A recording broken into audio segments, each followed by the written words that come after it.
Danny on the beat, boy.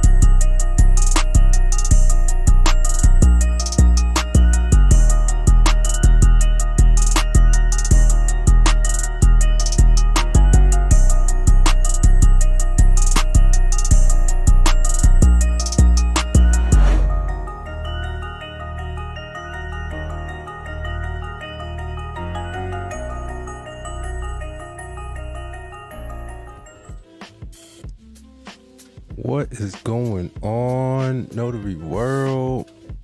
Welcome back to another episode of Notaries Anonymous Hotline. Man, happy Tuesday. I am so happy to be back here today. One of the reasons why I am super excited to be here today is just because I feel better, man. As I sniffle. I'm feeling better. Man, the past 2 weeks, man, I was just down and out. I think last week we only went for like a half hour. I was not feeling it. So hopefully this week we get some new people watching. We get some people to come out and call in. I'm very excited to have some more notary conversations outside of my fellas. Shout out to my Notaries Unsealed team. What's up, Griff? What's up, Matherin? We had a new episode come out today.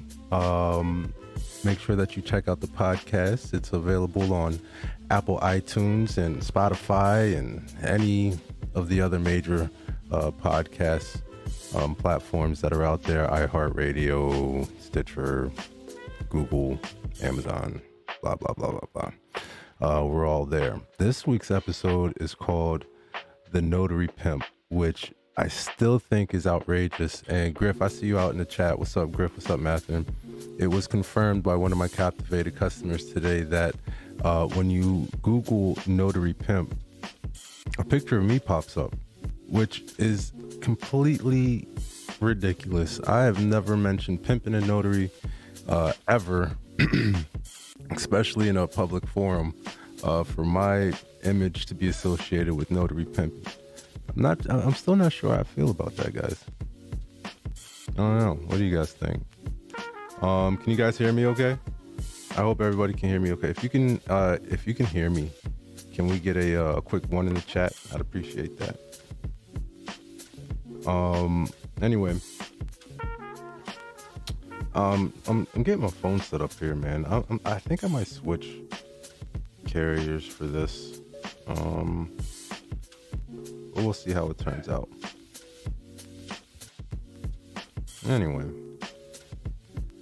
so one of the questions that I had for you guys this evening, I was sitting here, I was on Clubhouse, and I've kind of been alternating some of the stuff that I've been listening to, between notary stuff and motivation, comedy, and all those other things that we use to fill our time and whatnot. I was wondering, how do you guys like receiving information?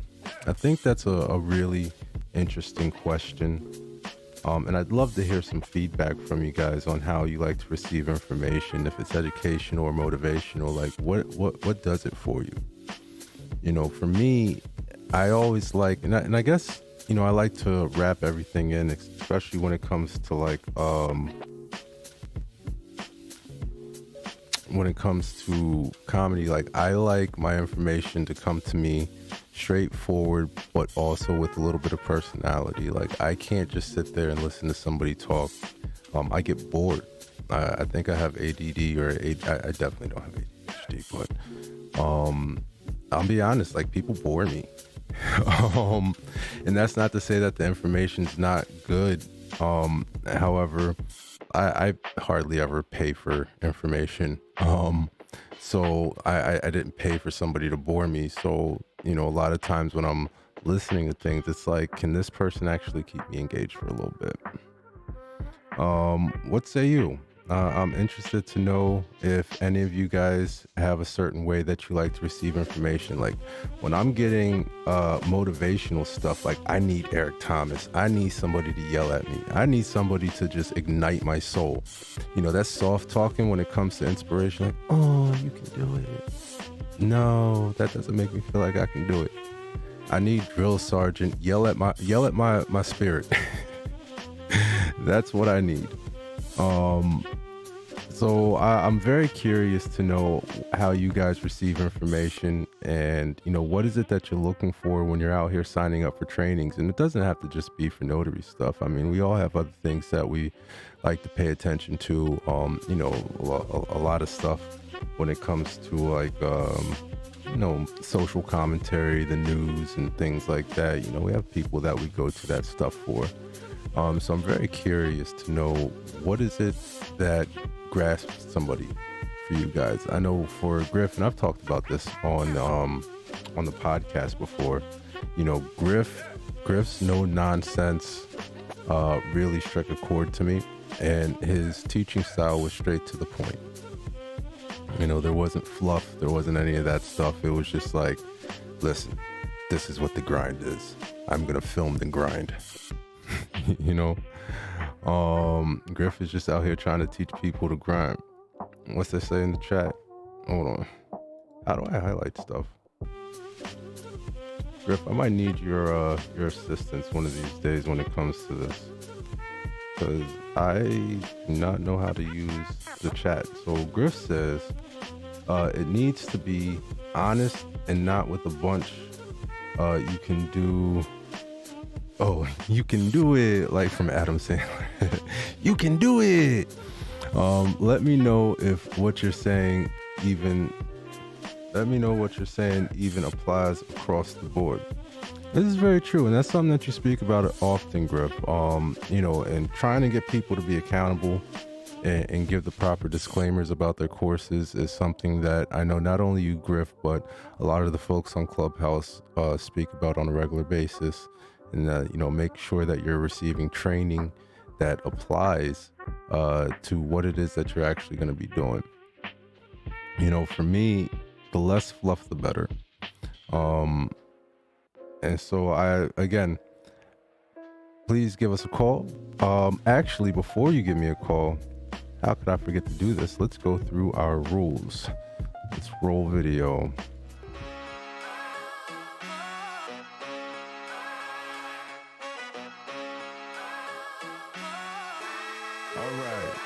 So rule number 1, no cussing. Rule number 2, if you're going to call someone out by name, please be respectful. Rule number 3, please be ready to support any claims with facts. And rule number 4, this is my platform. I will respect you, you will respect me, and the platform, or get blocked. Rule number 5, do not call in under the influence of any substances whatsoever. And rule number 6, I will disconnect the call if I feel the caller has violated any of the above rules. Yo, that beat is hard. I love that. I don't even want to come back on screen. All right, I'll come back. All right. So, folks, the phone line is open. please give us a call, 484-549-1767. That is the number to call in. Let me know what you think, man. I'm very curious to know how you feel about getting your information. So, while I wait for a phone call, let me get comfortable here.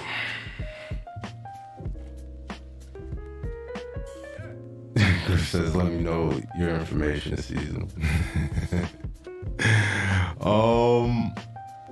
As I wait for you guys to call, I think I put a question out there for those of you guys that listen to the podcast on Spotify. You were able to see the question that I posed. So I'd like to know also, if you're out there, I want to know if you're happy with your notary business. Let's be honest. You know, I don't think that's a question that I've heard been asked. Are you happy with what you have? So, for any of you listeners that are out there right now, call in 484-549-1767. Let me know how you feel about your notary business. Griff, Matthew, I know you out there. People want to hear from you. I know it's like they can't get enough from us, you know, because they just got a new episode from us. By the way, check it out. What else is going on out there in the notary world today? Are there any new trainings that you guys see out there? Any new products? I would actually be really interested to hear any feedback from anyone that has checked out Bill Soroka's Tom application. I was on the website, checked it out. Looks interesting. Is there anybody out there that has checked it out themselves? I'd be very curious to know what you feel. All right, we got our first caller calling in.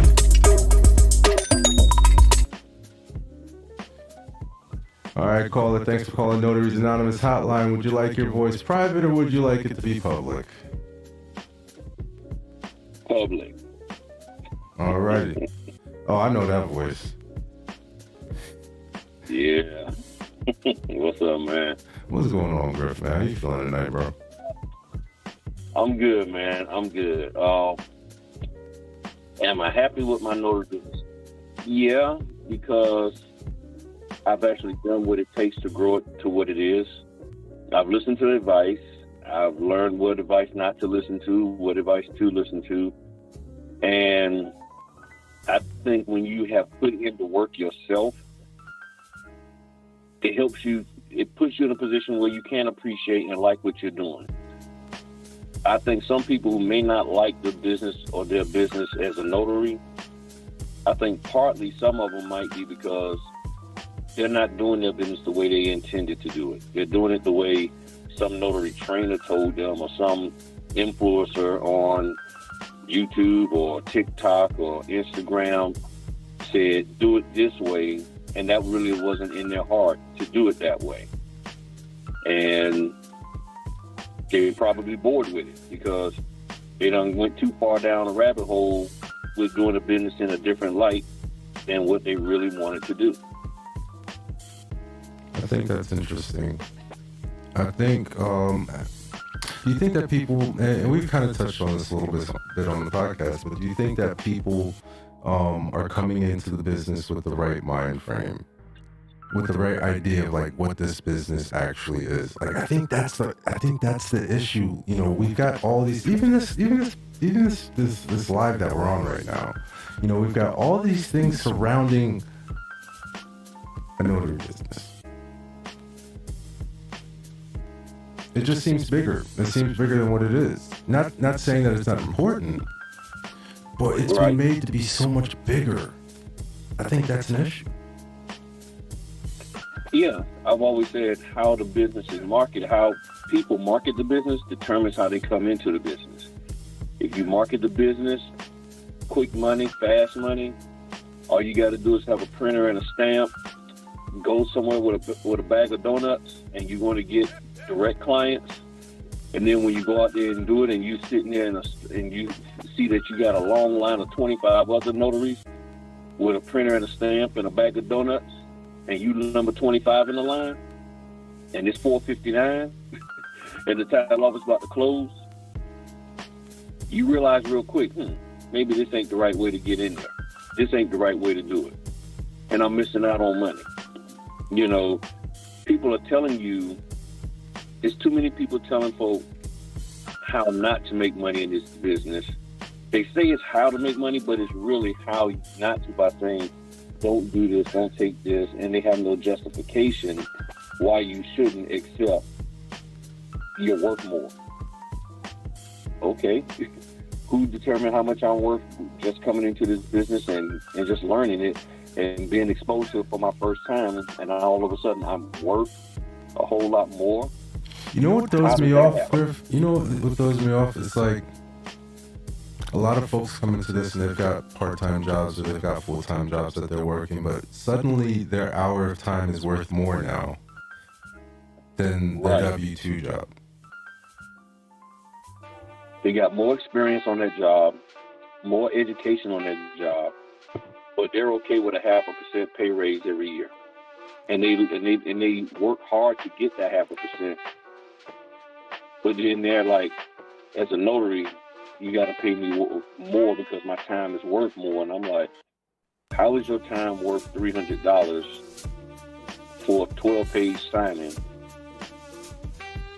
and you sitting here in a job that you're not even you barely getting $15 an hour for? Griff, you want to know what the answer to that is that you're gonna hear? Because they need you. Because you're needed at that moment, and because you're needed, it's worth $300. Oh, so then what they're saying is the people on that job don't really care for you and don't need you. That means you're replaceable. You're not irreplaceable at your job. Hey, but you still go to work every day. But then they're saying they're irreplaceable as a notary. When you got 1,500 notaries within a 3-inch square block, you're not irreplaceable as a notary. Okay. That's another thing that I think people need to look at, man, before they start this business, or even when they're like midstream, like first year in. Hey, how many notaries are in my area? How many title companies are in my area? What are the chances that the notaries that are in my area, the 20 of them that are in, a 10-mile radius, what are the chances that they haven't gone and reached out to the same title company that I'm gonna reach out to? Considering, out of the 20 of y'all, directly within like a 20-mile radius of you, there's 5 title companies. Yeah, and the big question I always say is, if you need to make $6,000 a month, what title company has enough business to give you $6,000 a month for the next year? Yeah. Consistently, every single month. Well, that's why you have to get 9. You have to get 9 direct clients. That's why. But then when you get that many direct clients, you're going to have a conflict in scheduling. You can't service all of them. Griff, this is making way too much sense.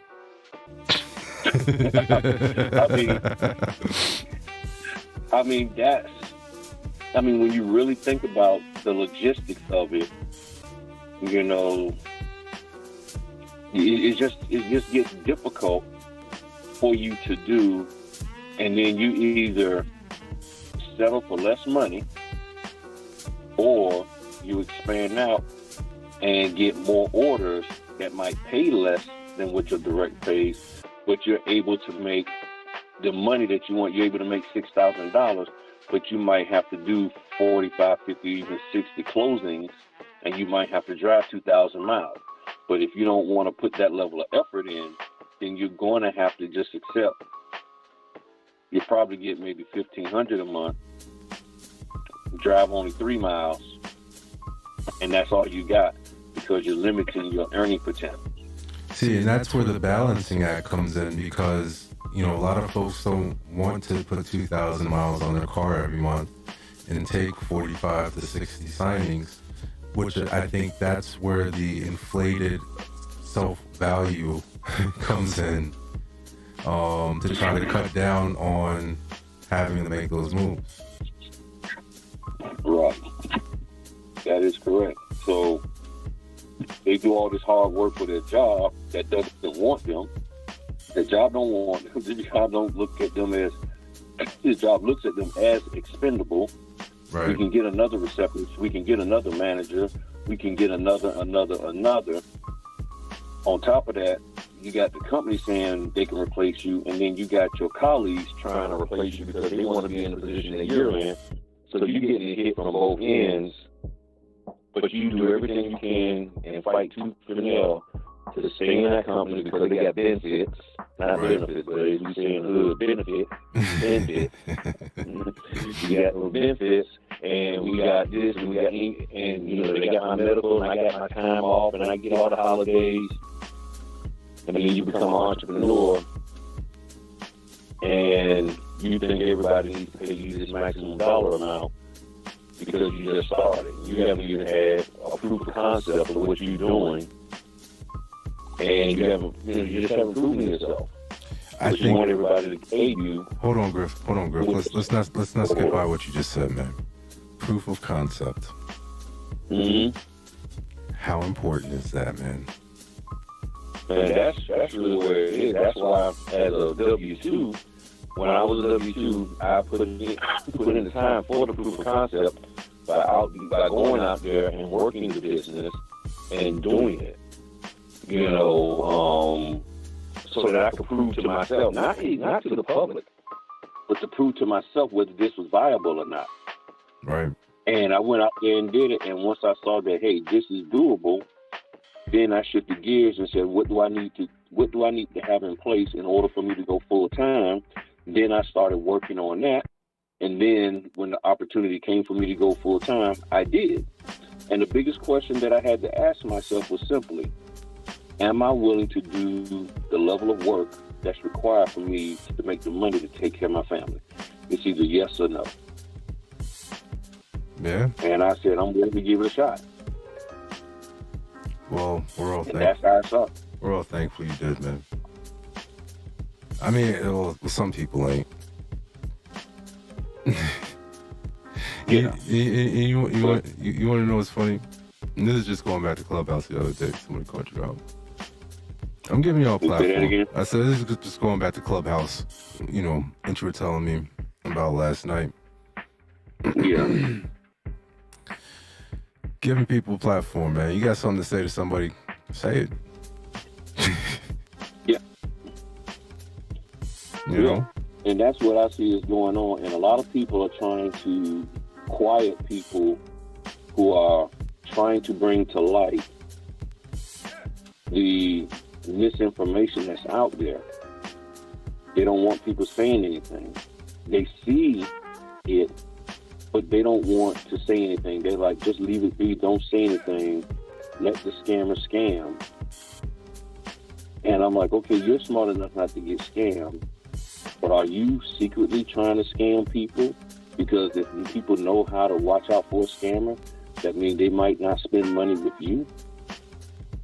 That means they might be a little cautious with you. That means they might learn how that they can go and learn the laws and the information themselves. They can show themselves how to notarize properly, and they don't really need you. You don't say. So you want everybody to be quiet and watch what they say and the tone and all of that? Because when a person tells me they know somebody's scamming, but you know you can't knock their hustle. When you know they're doing something that's hurtful and harmful to people, but you say ignore it and don't say nothing, okay, that means you like what they're doing, and you trying to figure out how to get in on it. You trying to figure out how to get in where they're at to make that kind of money that they're making, and you don't want nobody to be aware that it's a scam.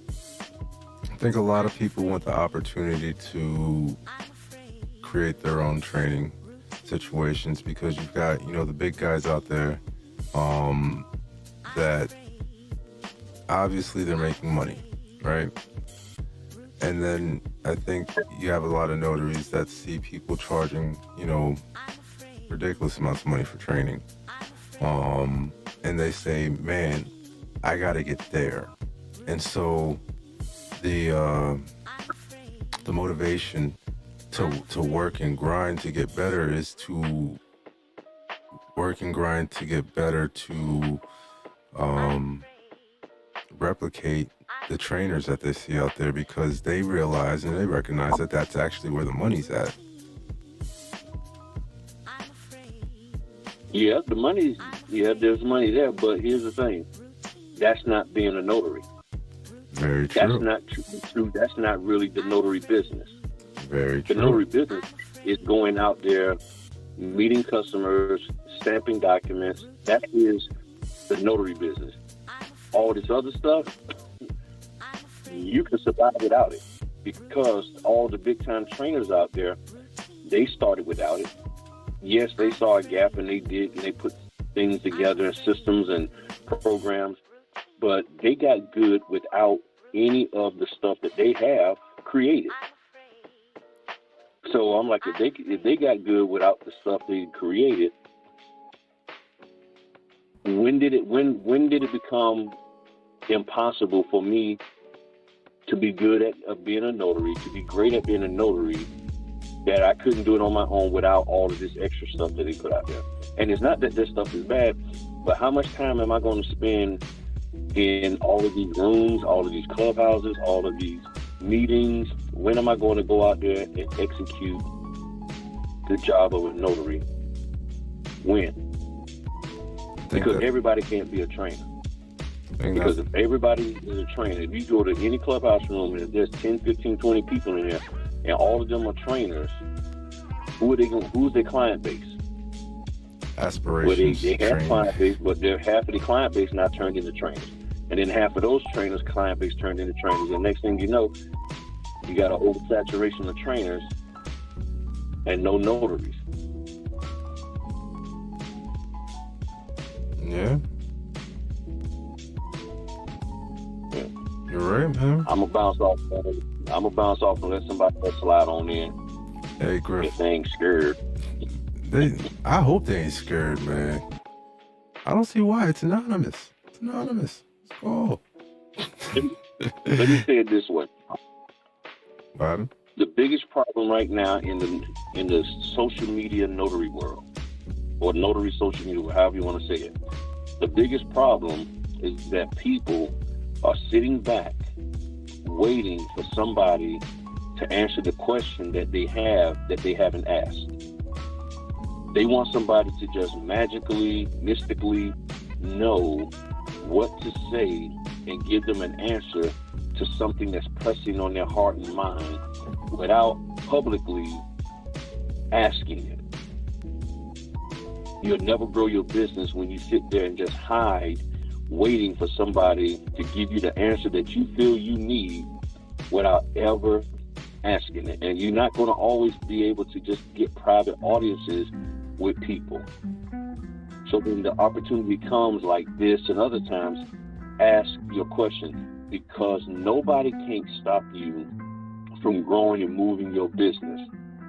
But if you want to always be looked at as you got it together when you really don't, then you're never going to ask the questions when you have the opportunity to. You just be sitting there running from room to room, event to event, and you still never get your answer. If you spend out here as a notary 6 months and you really still haven't gotten any of your questions answered, and what are you doing? Probably because if you're asking it to the wrong person, or you're not asking it at all. I think that people just listen to listen without any intent to what they're listening to. And that's probably the wrong thing to say as a content creator, but I mean, let's be honest here. Like, if you're jumping in Clubhouse at 6 a.m., getting at noon, getting at 7:30, getting at 9 o'clock, what is it that you're looking to hear? You're looking for something. If you're spending that much time in everybody's room, you are looking for something. And I've always said this. If you're asking somebody for mentorship, the question is, what do you feel you need mentored in? And 99% of the people who I ask that question to cannot give me an answer. They cannot. They're like, I don't know. And I'm like, do you understand the business? Nah. Try understanding the business. Just give me a guess of what you think you need. And the only question that they can come up with, or the answer is, The documents. I need to know the documents. I'm so tired of hearing about the If documents. I know the documents, then I'll be good. No, you won't. I'm like, but do you know how to notarize? I don't really know how to do that. It's like Learn how to notarize first. It's not even just that. It's like, you know how nurses, they talk, doctors, right? Doctors, one of their matrix is like bedside manners. Like what is your what are your clipboard manners? Like how's your customer service when you're actually with the people? Are you so nervous that you're cutting them off, or you seem abrupt because you're uncomfortable? That's not going to help you retain and get more customers. Just saying. Yeah. So there's so the much opportunity is there for people. There's just so much more. There's so much more, Griff. Like that thing. I don't. There's so much more to worry about than. Okay, you're supposed to get your laws in order. Like I'm not sure why people are struggling with laws. While you're waiting to get your commission, you should be studying your laws. You should have your laws down packed by the time you get your commission and you start your business. That should be the first thing that you do before you go do a notarization, is have a very good understanding about your laws. But not only that, like there's professional development that has to happen as well. And it's not just, can you notarize properly? Yeah, you should be doing that before you go out on an assignment. All right, that's the easy stuff. Notarizing properly, I swear, it's the easiest part of this business, is putting your stamp down on a piece of paper when you're supposed to. You know, like they were talking in Clubhouse today. I think Matt was talking about, making sure that when you're dealing with somebody that is in a life or death situation, or you're dealing with an estate, and they're trying to get documents done and the person is in hospice or something like that, is to make sure that they're coherent, right? Yeah. This is stuff that you should know what to do. Your state has laws and they tell you that you're supposed to do these things. This isn't something that you need to go to Clubhouse to listen to. That we have laws that regulate how we are supposed to, handle each signing, each notarization. Putting a stamp down is the easiest thing. The harder part is actually running your business.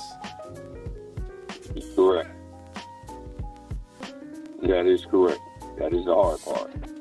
So it's actually like running a business. So it's like I struggle with trying to understand why people sit in these clubhouses. Like Clubhouse is about the notary. Like there's so much more for you to dedicate your time to. I can guarantee. I look at stuff on customer service all the time. I'm constantly, assessing smaller businesses that I interact with on a daily basis. When I'm out and I visit a small establishment, I'm looking at how they're treating customers. I'm looking at, the things that they do to accommodate me. And it's like, is that something I can use in my business? I'm constantly looking for ways to provide a better experience. Because like I've said plenty of times, we can't persuade somebody to need an affidavit today. Yeah, that's not. Well, I'm a hop off, man. All right, Griff, man. I appreciate you, brother.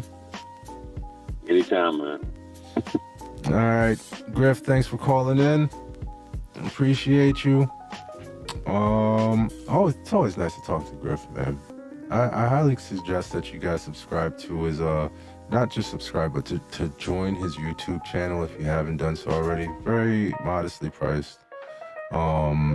He's doing a lot for folks, so definitely check him out. He's been doing a lot more of of some Zoom sessions to help folks out, which I think is great for those that need it. Griff has always been a great resource for folks. So, yeah, Griff brought up some interesting topiks there. I'm still in the mindset of not understanding why this is so difficult. I don't know. Call 484-549-1767 if you have an opinion on why things are difficult to understand in the notary world. I'd love to hear from you. Maybe you can help me understand. I make sure that I'm going to ask questions. But please do give me a call. Let me know your thoughts on things. Why do you feel like you're struggling with some of the information that's out there?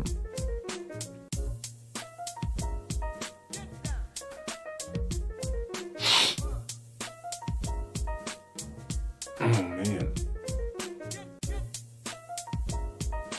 nobody wants to talk tonight. I wonder if this is a good time, or maybe I should go a little bit earlier. What do you guys think? I know there's a couple of you here in the chat right now. What are your thoughts? Should I go a little bit earlier? 9:30, a little bit too late in the evening? It's a rush hour time out there in Cali. I don't know.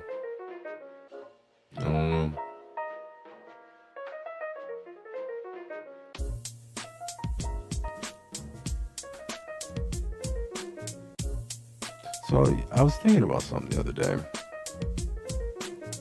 I think would be really interesting is if they came out with a Notary movie, like just a strictly a Notary movie. I don't know who I'd want to play the Notary though. Maybe a group of Notaries. Maybe Notaries like The Walking Dead. That could be a good short film. Like instead of trying to have like a lead Notary, all the zombies would be Notaries taking all these trainings. Like after you take one of those expensive trainings out there, you come out of it a zombie. You're just walking around with your stamp. Griff said Denzel has to play him. That is hilarious. Griff, I was thinking more Danny Glover. I think Danny Glover would play a great Griff. What do you think, Griff? Notary training day. Who would play Matherin? Oh, you know who I would have play Matherin? In the Notaries Unsealed zombie movie. Oh, what's his name? I wish I knew the name. Any of y'all watch Country Wayne? We got any Country Wayne watchers out? Anyway. So the dude Mike Love, he got a brother named Rafi. Rafi's a big bro, big dude. But he's like a little gentle. What do you say? Math and Boken with. Math, you gonna let him talk about you like that, man? You need some milk. Who would I have playing me? Hey, what's up, baby? No, it's bedtime. You're in your pajamas. You ain't getting on camera. My daughter's here. She wanted to come in and watch. You ready for bed? Good. It's a little late.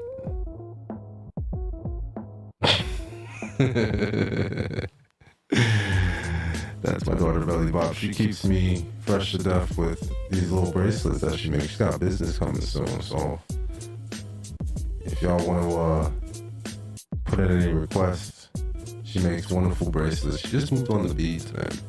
I tell you, that's like one of the great things about having a daughter. She always keeps me sharp with little crafts and stuff. I love it. I appreciate it.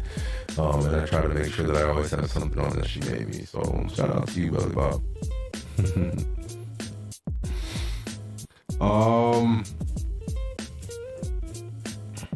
Alright. Seems like there is nobody looking to call this evening. I'm gonna try doing this in the middle of the day one of these days, because Griff be getting people with those Friday fritters. Fritter Friday. Friday fritters. What am I doing? Fritter Friday. Gotta come up with something.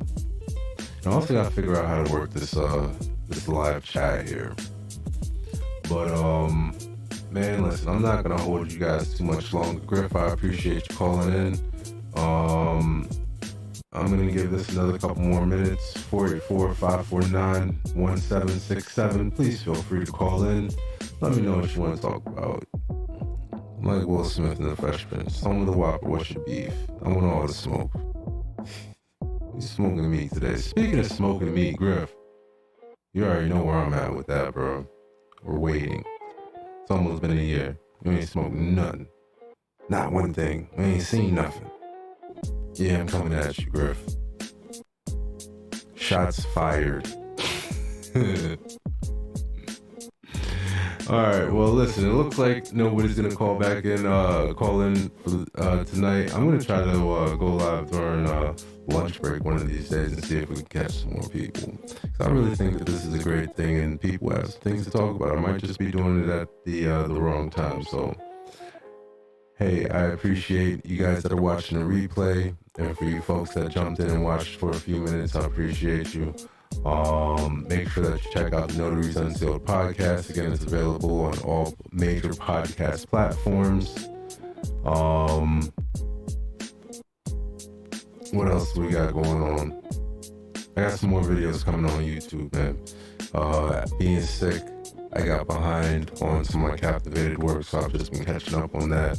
And I haven't really been in that space, but I'm almost there. I'm almost back to be able to make some new stuff for you guys. So, on that note, hey guys, appreciate you. Enjoy the rest of your evening. Love your life, love your business, and love yourselves. It's Captivated, baby. We out of here. Peace.